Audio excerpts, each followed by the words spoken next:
અકસ્માતોની સંખ્યામાં સતત વધારો થઈ રહ્યો છે ત્યારે પોલીસ દ્વારા હેલ્મેટને લઈને કડકાઈ અપનાવવામાં આવી રહી છે. તેમ છતાં હેલ્મેટ વગર દૂધની ડિલિવરી કરવા જતા યુવકને અકસ્માત નડ્યો હતો, જેમાં બાઇક સ્લીપ થયા બાદ માથું ડિવાઈડર સાથે અથડાતા મોત નીપજ્યું હતું. હાલ અકસ્માતને લઈને પોલીસ દ્વારા તપાસ હાથ ધરવામાં આવી છે.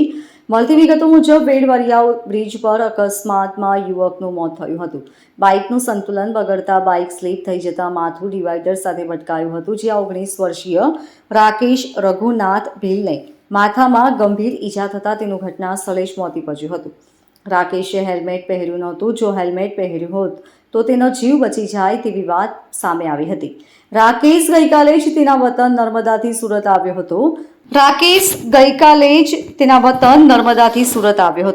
સહજાનંદ ગીર શાળામાં દૂધ ડિલિવરીનું કામ કરતો હતો. રાકેશની પાછળ બેસેલા તેના સાથી મિત્રનો આબાદ બચાવ થયો હતો. ઘટનાને પગલે સિંગણપોર પોલીસે વધુ તપાસ હાથ ધરી છે. વિશાલે કહ્યું કે બાઇકની સ્પીડ ઓછી હતી, 30 થી 40 હશે, પરંતુ અચાનક તેને ચક્કર આવ્યા કે શું થયું તે ખબર પડી નહીં. બાઇક સ્લીપ થઈ ગઈ હતી, જેથી તેનું માથું ડિવાઈડર સાથે અથડાયા બાદ મોત નીપજ્યું હતું.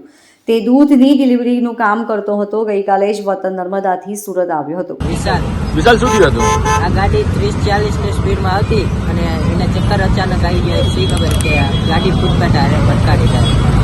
કોણ હતું? શું નામ હતું એનું? એનું નામ રાકેશ. ક્યાંથી આવ્યા હતા? Sahajanand Gir. Bureau report LK star news, Surat.